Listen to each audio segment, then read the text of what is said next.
Today we're going to make some woodland Christmas DIYs. Keep watching. I'm Brandy and this is Making It My Own DIYs. The first project is going to be a wood round. We're going to be using some matte Mod Podge and a chippy brush, a little sprig of greenery, and this thrifted little, I don't know, it's a round. We're going to call it a round. I don't know if it's supposed to be a breadboard or what it is. I have some scrapbook paper in this lovely plaid. I'm going to go halfway down here. So this is an 8-inch board. I'm going to go halfway, which is at 4 inches. And I am going to mark that there and then use my ruler as a guide to make a straight line across. I like that little green handle on the top, and it happens to be almost the same color green as what's in the paper, which I love when stuff works out like that, don't you? Alright, so we're going to start by cutting this paper down to the right width. Close enough. We're going to trim it down. We don't want to cut off too much too soon. Then I'm going to flip it over and just trim it up here a little. I'm going to use my pencil on the back side. I'm going to trace that round and cut that part off. I'm going to get as much paper off of here as I can before I start gluing this down. I'm going to take the Mod Podge and my brush, and you see my pencil line there. I'm going to go under my pencil line and glue this down. At this point, if you want to, you can go ahead and put Mod Podge all over the entire thing, because I do go back over it with Mod Podge. But this is just how I started it. So save yourself time any way you can. Now my measurements, I have a little extra all the way around.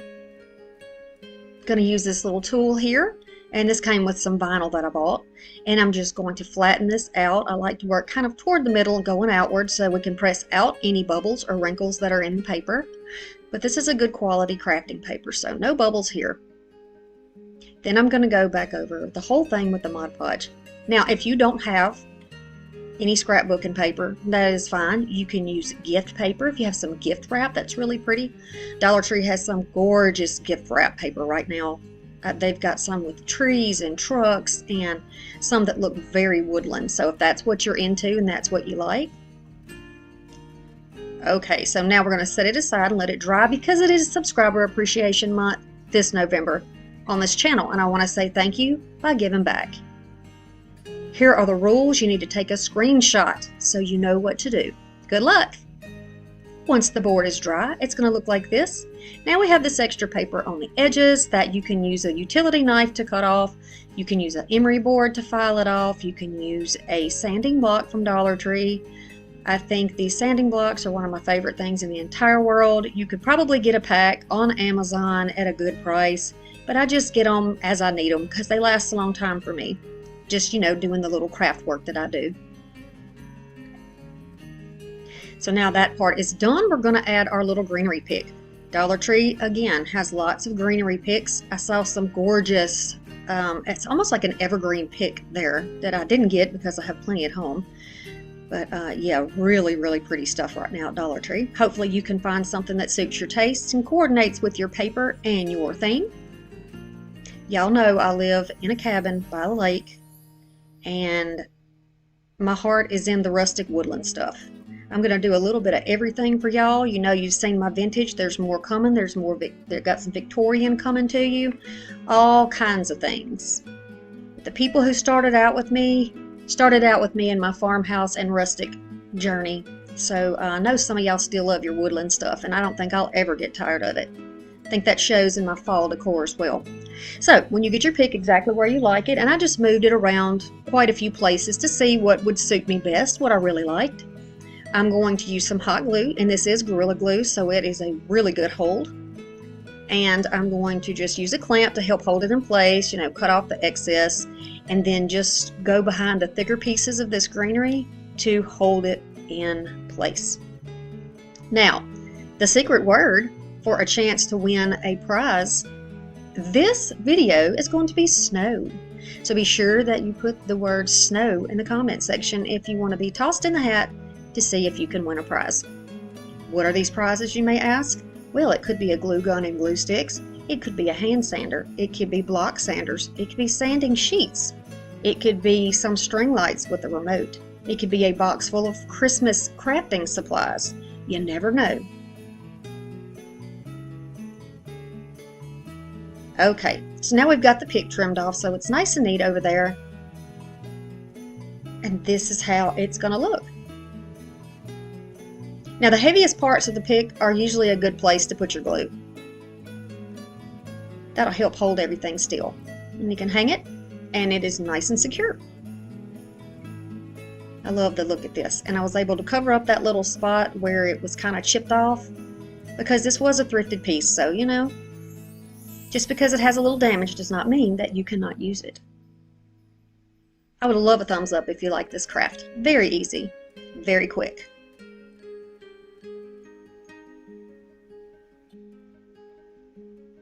The next project is a wood banner.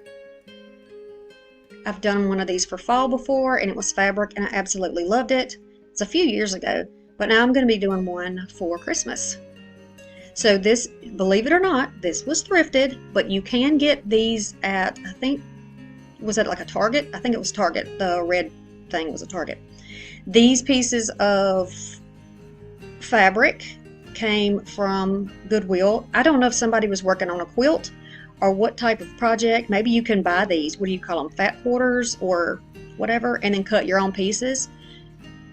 You can use pieces of old blankets, old rags, old dish towels, any type of fabric, an old t-shirt, old shirt, whatever you like. When you're doing like a banner like this, don't just think that you have to put like a sticker on it or only paint it. You can definitely give it some dimension by using fabrics and then putting other things on here, and I'm going to show you how to do that. So once I've got my Mod Podge down, I'm going to just carefully begin to push out. Again, you see me pushing from the center toward outwards so that I can get any little bubbles or wrinkles out of here. I want it to be nice and flat so it almost appears as though it has been painted on. Then I'm going to take that Mod Podge and go right over the top. Now you don't have to worry about bubbles with putting Mod Podge on immediately after with fabric, because it's gonna stay there for you. You're going to pretty much drench that piece of fabric between two layers of the Mod Podge, and you are going to be fine with that. Paper is what causes the bubbles. But I think because the weave of fabric is more open than paper texture, that allows us to get a little more air in there so you don't have trapped bubbles and such. So one more time over here, I'm going to put the Mod Podge down, nice even layer, and I'm just trying to get this not necessarily centered, but an even amount from where it is and where it is on the other block. So you see I pushed wrong and I made a little wrinkle, and I just pulled the wrinkle right back out. When the fabric is laying there, also, if you don't get it on completely straight, you can hold the corner and pull it just a tad, and you can get it straightened up.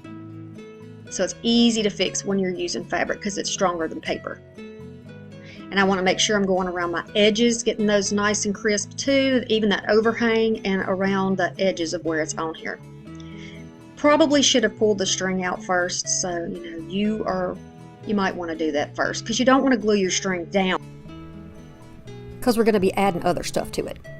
So set it aside to dry. You can watch my videos on Mondays and Thursdays at 5 p.m. Central Standard Time, and it is completely free to subscribe, so I hope you do. Here are these dried overnight. They look very nice. I love that they're all coordinated and that they all look wintry. You could actually probably use this after Christmas and use it in the wintertime if you would like. I'm going to use my utility knife to cut the edges off. They're nice and crisp, but you can definitely use your scissors, like fine scissors, if you wanted to.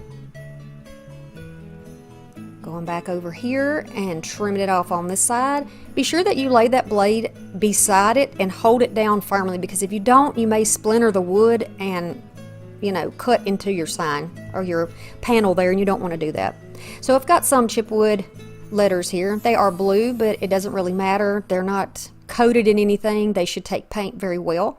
I know that there are 5 letters, and I have 5 center blocks there to use. I'm going to use my paint. This is an antique parchment, and I'm going to go over the letters. I like this color because it's sort of an off-white, sort of a cream color, and I think it works better than a stark white with the patterns that I have there, with the coloring that I have. So I'm going to go over each one of these letters, be sure that I get on the inside and on the outside edges so that every bit of that blue is covered up. I'm going to let it dry and in between and give this 2 coats. Now, just using a paper bag that I have here, I'm going to cut a section out and begin gluing down the dry letters. I'm not going to put them close together. I'm going to leave some little spaces because I'm going to use that paper as sort of a backing. We're going to do a little extra something with these to give it a little extra interest. So when each one is glued down, I'm just going to kind of cut into the paper, leave a little bit of space on each side between the letters, and then just cut them out. I'll cut this section, and these paper bag pieces are so thin, they came from Dollar Tree, you just pull the letters right off of there. Doesn't have to be neat, save yourself the time. And then I'm going to take my smaller scissors from Arteza, and I am going to go all the way around here very neatly. And I'm not trying to make this look exactly like what is underneath it, but I want to give it a shadowing or a backing, I guess is the only real thing I know to call it. And you see it stands out a little bit more. Now you could use an additional piece of fabric for this. You can use a different color coordinating scrapbook paper for this. You could put these on those same wood stars that we have used in projects. You can do that. Any way that you want to do this. Also, if you don't have chipwoods, you can use regular stickers, or you can stencil, or you can just do this without any wording at all on it. But I did notice the other day that Dollar Tree has like wood shaped letters, I guess, that you would use to put on your stocking or something. I don't know. Those would be really good too, and a lot bigger. But I didn't have them at the time, so we're working with what we got. Now, I took the 5 pieces that are in the center. I left the 2 end pieces out. We're not going to be putting anything on those yet. So we have 5, 6, 7. We have 7 panels, 5 will have letters, 2 will not. And I've already lined them up to see how I wanted the pattern to be before I put my letters on. And this is how it looks so far.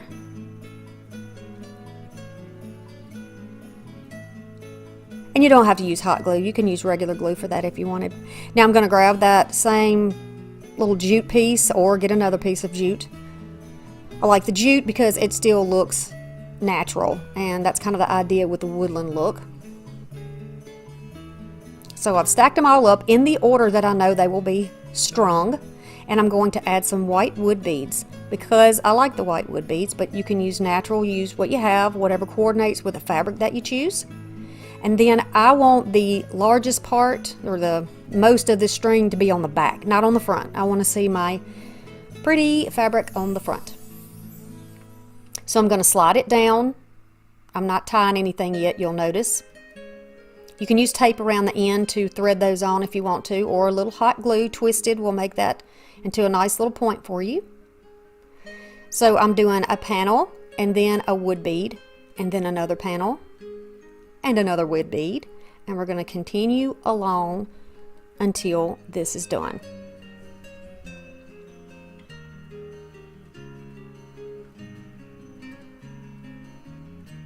So what kind of fabric do you have that you think you would use for this?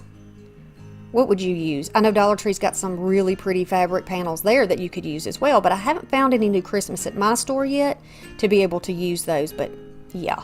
And I know that Dollar Tree has some type of these over in the party section, like a banner, blank banners. They may be fabric though, they might not be wood, but you might want to check out that section and see if you can find something maybe with the baby shower stuff or the party stuff. So once everything is strung up where I want it, and I know where the center is because I've slid them all around, I am going to make 2 knots, one on top of the other one, so that it doesn't slide through the bead. And I could also add a dot of hot glue in there just to make sure that it is secure. When you tie these knots, make sure that second knot sits right on top of that other one. It kind of, one part of the knot's going to loop over that bottom knot and make one nice knot instead of two right beside each other. I hope that makes sense.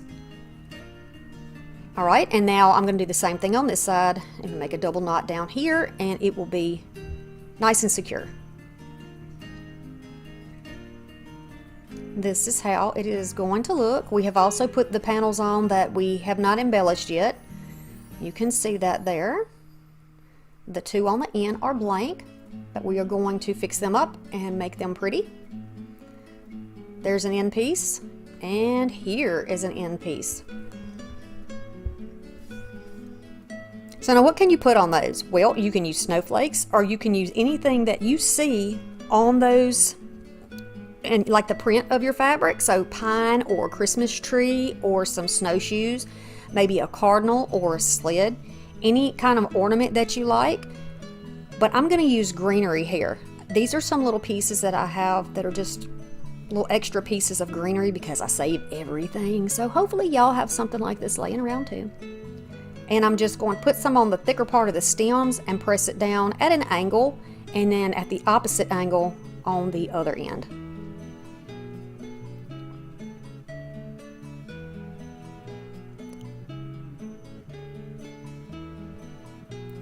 Just like that.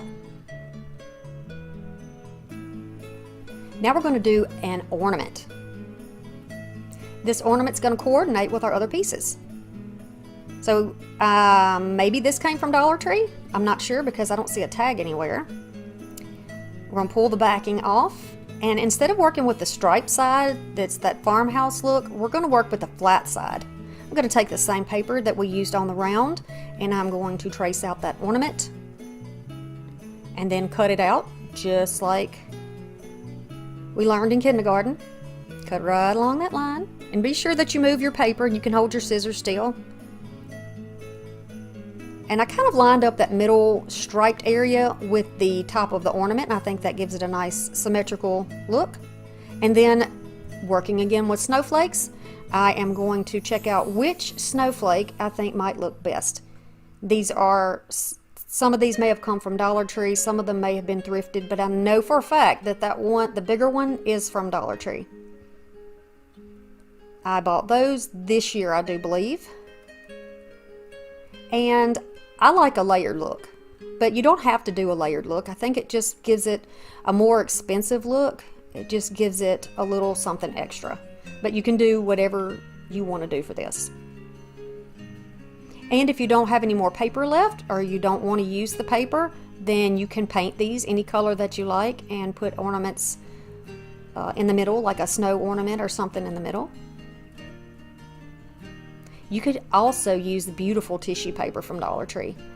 They have got some stunning stuff too.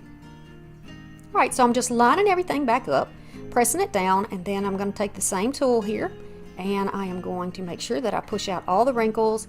It takes out the wrinkles, it takes out the bubbles, and it ensures that every piece of that paper has touched some glue.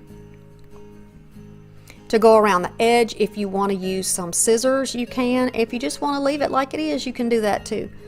But for me, I like to use a sander. It's fun to me. I love watching that peel. It's just fun. And it gives it a nice little edge, which you could then put antiquing wax on if you wanted to. However you want to do your edges, it's fine. And then I'm just going to glue my two snowflakes together, one over the other, and I've arranged this one so that the point covers up the hole from the ornament that is underneath it. Then I'm just going to use my spatula and my emery board to mark my place of where I'm going to put this back, because I got to lift it up to put the glue on it, and I want to be sure it goes right back in that same spot. This will ensure that I put it where it belongs. And there we go. Nice. Now I want to trim this out a little bit, and I have some decorative cord. This is something that my husband bought for me when for my YouTube channel to use. I think it came from Amazon. I can get a link if anyone's interested, but I know you can get something similar to this at the Dollar Tree in the Crafter Square. So go check it out and get some of that trim. It's really pretty. I'm going to add a piece right around the square part of this ornament hanger.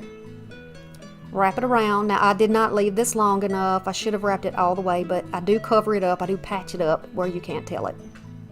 That way, if you wanted to use, if you're not going to use the back of this, it won't matter, but if you want to make a double-sided ornament, you'll need it to be nice and finished, and I will show you what that looks like when it is finished. I'm going to pull that staple out of that original hanger, and we're going to hang it on this side, right in between here. And then what you don't see is I'll grab another piece of that and put right across the back. Now I decided I wanted to make this top piece a little darker, you know, because it's woodland and I like the dark woods. I'm using a furniture repair marker. I'm using this because it has a chiseled edge and it goes right over the ornament cleanly, and it doesn't splatter like a paint pen might do, and you don't have to worry about, like if you used a small paintbrush, possibly getting paint in areas that's really hard to clean up. So this worked perfectly as a stain on the snowflake. But by all means, if you don't like that, you don't have to do it. You can paint your ornament whatever color you want to and then put them together. You can do two different colors. You can paint them white. Do this however you want. And then just to make it coordinate, I'm going to go over the top here with that same thing. See the back now? You can see where I patched it. Now you can paint the back, color it, put something else on it, whatever you want to do. Now I wanted to add something in the center here, so I had a gold thumbtack and two different size half beads or half rounds, whatever they are. And by the way, my sister gave me these. I think she got them from Amazon, so I'm not sure where they came from, but if you're interested and you want to know, let me know. I'll try to grab you a link. And then you just press it down in the middle. And I think that gives it a nice finish.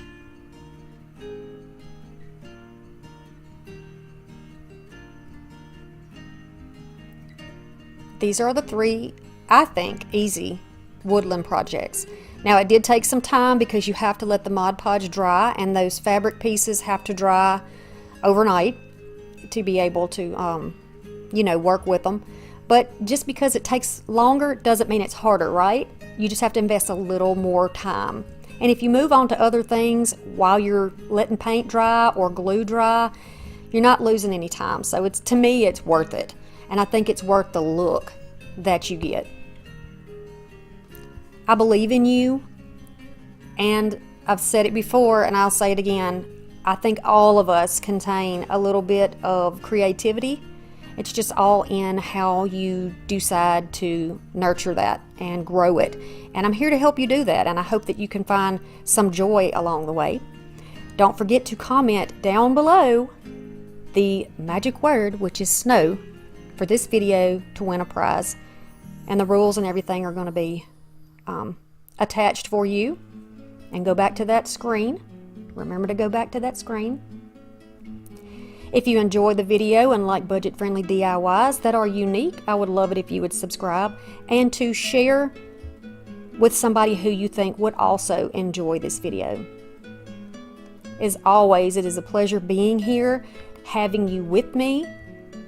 I enjoy your company and your support and encouragement, and I will see you again very soon.